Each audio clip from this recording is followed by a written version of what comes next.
합니다. 여러분, 주석이 선생님, 주석이 뭔가요? 이렇게 물어보겠죠. 주석이라는 얘기는 부연 설명하는 겁니다. 예를 들어서 옷이 10만 원 있습니다. 이렇게 볼까요? 50만 원 있습니다. 그러면 여기다가 여러분들 각주를 달죠. 여기다가 주 이렇게 각주를 답니다. 그리고 여기다가 뭐라고 하나요?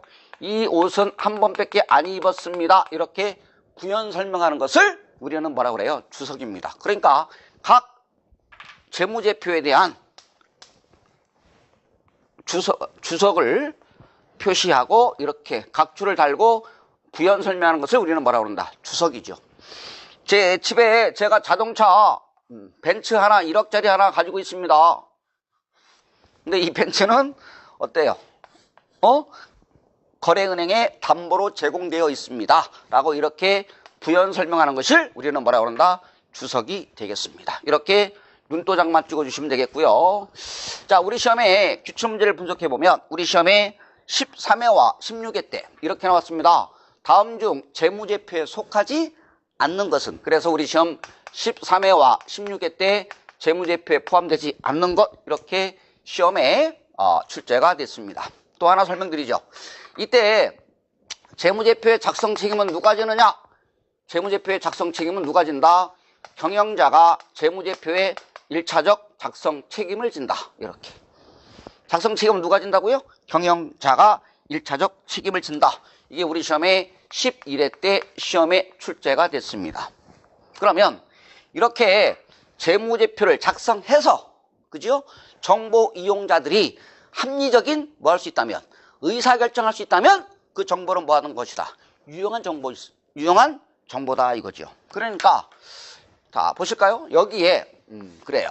뭐 하게끔? 합리적인 정보 이용자들이 의사결정하게끔 유용한 정보를 제공한다. 그러면 어떠한 정보가 유용한 정보냐 이거죠. 재무제표가 있을 때 그 정보는 유용한 정보다라고 말할 수가 있겠습니다. 그죠? 그래요. 그래야 여러분들은 이내 아이들, 주주나 채권자들이 합리적인 의사결정할 수 있도록 정보 이용자들에게 기업 실체에 관한 유용한 정보를 제공하는 것을 우리는 뭐라고 그런다? 회계라고 합니다. 여러분, 우리 고등학교 때 한번 올라가 볼까요? 자, 제가 고등학생입니다. 그죠? 자, 여러분, 저한테 자금을 투자하는 어때요? 두 타입 있죠? 자, 엄마가 있고 누가 있습니까? 아빠가 있습니다. 그러면 이 정보 이용자들은 저한테 자금을 제공하죠. 그죠? 그래요. 학원비도 될 것이고 이렇게 정보를 제공합니다. 그러면 저는 열심히 공부를 해서 이 정보 이용자, 엄마나 아빠한테 뭘 제공합니까? 성적표를 제공합니다. 그죠? 그러면 이 정보 이용자들은, 그죠? 저한테 투자할 건지 아니면 저를 패 죽일 건지 의사결정하게끔 유용한 정보를 제공한다. 그 정보가 뭐냐? 재무제표입니다. 아셨죠? 그래요. 재무제표가 있을 때 그 정보는 유용한 정보다라고 얘기할 수 있겠습니다. 자, 이렇게 되겠고요. 자, 그 다음에 보실까요? 자, 이때 회계 정의를 살펴봤습니다. 회계란 한마디로 말하면 유용한 정보를 제공한다. 누구한테? 정보 이용자들에게. 무엇에 관한? 기업 실체에 관한 유용한 정보를 제공한다. 그러면 어디다 담아서 보여줄 거다? 그 보고수단이 결산보고서인 뭐가 된다? 재무제표다라고 얘기하면 되겠습니다. 이렇게 해서 회계에 대해서 살펴봤고요. 자, 두 번째 회계 분류를 살펴보겠습니다. 그러면 자, 보실까요? 이내 아이들, 주주나 채권자들은 회사 밖에 있나요? 안에 있나요? 밖에 있죠. 그래서 이내 아이들을 우리는 뭐라고 그러냐? 외부 정보 이용자라고 합니다. 외부 정보 이용자라고 불러요. 외부라고 합니다. 외부 정보 이용자. 주주나 채권자를 우리는 뭐라고 그래요? 외부 정보 이용자라고 얘기합니다. 그러면 여러분, 경영자는 회사 안에 있다, 밖에 있다?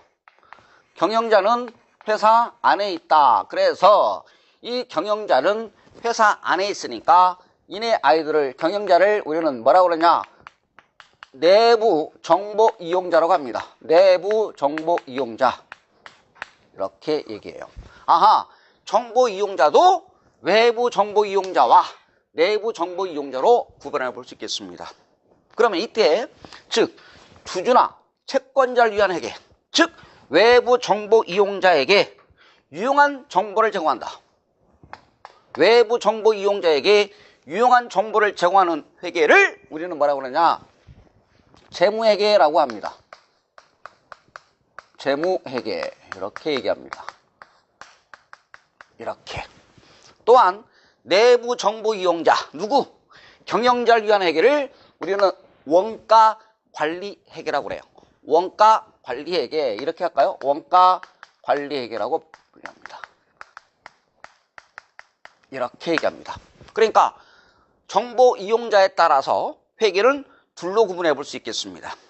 즉 외부 정보 이용자를 위한 회계를 무슨 회계? 재무회계.